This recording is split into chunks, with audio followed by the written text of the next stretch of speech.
Hello everyone, this is part 2 of my Quimbanda Talks video with Asieloshunyeyeo, Sentero, Quimbadero, overall awesome, badass, and my wonderful boyfriend. So, at the end of the last video, we were discussing, I guess to some capacity, what somebody would need to do if there's like a language barrier. So I was actually talking, I kind of want to touch on that language barrier because I see that a lot with people that are interested in Quimbanda but don't have any familiarity with Portuguese. So first off, let me just say, the spirits can talk to you in any manner. They can talk to you without words, okay? Let me just say that. They can speak to you in a way that does not require the use of a sound or of anything. They can speak in any language that you know as a practitioner or a devotee of that spirit, and they can speak in their own language that they had before their relationship with you began. If you are, I find it to be very funny because to me it's very practical. If you spoke predominantly Spanish and I spoke predominantly English and I fell madly in love with you, we would obviously learn how to bridge the gap there. And I feel like the same thing happens within Quimbanda with a little effort and a little confidence. You know, you speak to your spirits however you need to, in English and Spanish and sign language and in whatever language, because they're hearing you in your mind. In they're your mind and your heart. In your mind and your heart. So when they mount you or when you become possessed by a spirit, they may not speak at all. They may speak in grunts. They may speak in a multitude of ways. It takes a very gifted medium, I feel, to like incorporate their spirit very completely and have that spirit. You know, that takes time. It takes rapport. It takes rapport between like you and your spirits, and that develops over time. So like your spirit may come down and they may talk to everybody in the room and nobody understand them. But spiritually, you may understand them. And if the spirit comes down 9 times out of 10, I feel like it's for a purpose. So if that's to clean someone, if that's to deliver some spiritual advice, trust and believe, Asieloshunyeyeo will deliver whatever message and you will understand it perfectly. And if you don't, again, we always have the shells. Everything can always be confirmed with shells when you're not in trance. Or like, you know, if you're like, oh, you told me this and this and I didn't really understand you, or like whatever, or you cleaned me or whatever. If there was ever a point where we needed to clarify that, we have that capabilities with the shells. Divination is the heart of all forms of all major pagan religions and all major ATO religions. Absolutely. There's some form of divination, there's some form of communication between the physical and the non-physical. Be it shells or coins or whatever it might be. Cocoa or cola nuts or whatever. There is a whole section of divination that goes from one tradition to the other in different ways, some of them very similar. Mm-hmm. But when the person has a doubt, instead of trying to find it in a book, maybe you just need to ask your spirits. And again, there's also, like you said earlier at another point, because I just remember right now, you know, sometimes you just gotta take a leap. To say that, I said that on our trip. Okay, so there's a lot of people that or are just when we were in the car.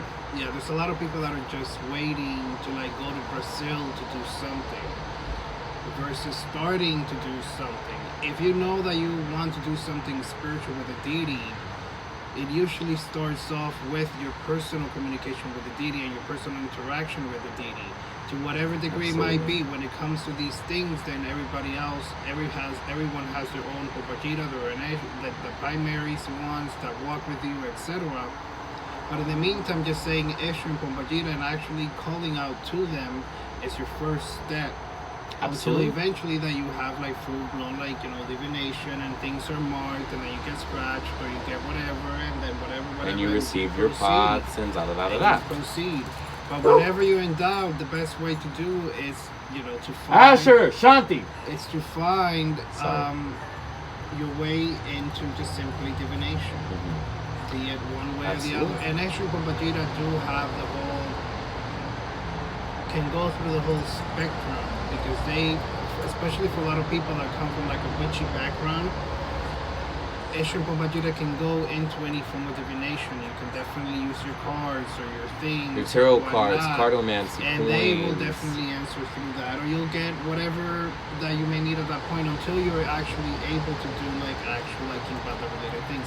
With that also being said, I do want to also specify that I do feel, and although I do adhere that Quimbanda has no rules, Quimbanda is also not like Wicca or anything. Quimbanda has its flavor, has its way, has its look, has its thing.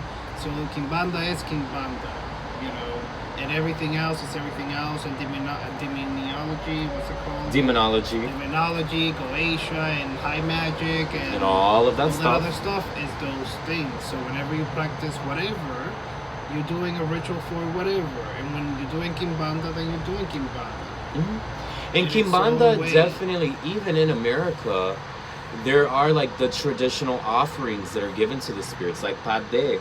Pade is cornmeal that's prepared with either alcohol or dende, so palm oil. You can cook meat. It can be an offering to the spirit, like a food offering. Or you could use that in and of itself, the making of that, the dressing up of the pade with peppers or coins or herbs or candles or whatever have you, then becomes a spiritual work that you're doing with either Eshu or Pombajita. So, and that's definitely, I feel like, you know, a Quimbanda flavor there is like the use of pade, and specifically like with the chili peppers and like the way that things are decorated, or when we feed the spirits and we feed the spirits blood, when those moments are required, or whenever the practitioner feels that that's warranted, or for whatever the case may be, whatever divination had that marked for that spirit, once the sacrifice is given, we then dress the Nganga up, in my opinion, very beautifully with the sacrifice, like with the legs and with the wings, and it's such an interesting way to further, I guess, honor not only like the life of that animal, but also that spirit. And then you leave the Nganga like that, you know, so it's covered in like feathers and offerings and alcohol and like cigars and all of these like awesome things, you know. And I've always personally like found that to be such a beautiful component of Quimbanda that I feel like is very much so unique to it in that particular regard. I did want to kind of say really quickly, when it comes to Quimbanda, I've definitely seen online and on YouTube like Quimbanderos that, you know, their level of sacrifice as it compares to like Ocha or Palo. Like, I've definitely seen some pretty, like, interesting, you know, things. Like, the Eshus and the Pombajitas are pretty much fed the full gambit of alcohol, soda, beer, different types of food. Any type of food that's prepared can be given to the spirit, you know. But I just find Quimbanda immensely interesting because the way that I was first, I guess, kind of like introduced to it was like, you know, it's like the Brazilian palo. But once you really get a little bit beneath the soil there of Quimbanda, and you begin to really internalize the lessons and the mysteries of Quimbanda as they begin unfolding for you within your practice with Eshu and Pombajita, I definitely feel like you acknowledge as a practitioner that like Quimbanda is definitely in its own vein of like, you know, we can say, what I like to say is functionally, yes, it is similar. Practically, no, they're very different. So that's to say that like for practice as a Quimbandero, like it may be like the practice between Palo to Quimbanda is very different, and the practice between a Quimbandero to a Quimbandero can be very different, you know. Even that distinction in and of itself, like you may see Quimbanda presented one way and then see it presented in a completely opposite way, and they both can be Quimbanda, and they both are Quimbanda 9 times out of 10. So Yeah. It's just that connection that you have in your heart and your spirit and your flesh with your spirits, with your Eshu and with your Pombajita. That's it. Yeah. And that is Quimbanda. That is the heart of Quimbanda. And the rest is just fire. So Sarava. Sarava Eshu. So babe, so I mean I feel like we've covered definitely a few things. Did you wanna I would say maybe like, you know, we could do another 10 minutes, we could do 5 more minutes, we could do 7 minutes. You wanna hop into another topic? Is there anything that I mean, you have that you wanna say? Is there anything that Eshu wants to tell us? No? just be free. I mean, I think Quimbanda is about freedom, and so many people just find Quimbanda to be interesting because of what they're seeing online, but then they're clearly not grasping the point of Quimbanda. Like fire will consume anything, including your fears of the unknown, and including your lack of knowledge of what you think there is to know. Absolutely.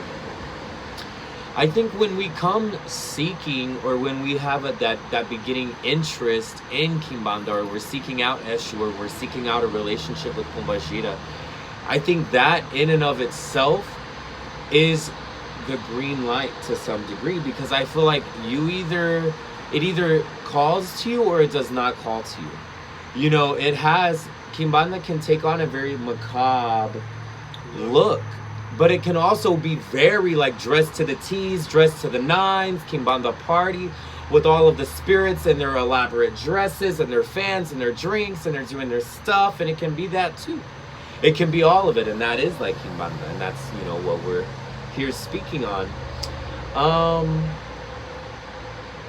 Poppy, what was I saying right before that? I got lost there on a tangent. As usual. I know, as usual. That's definitely my MO. I think we're good.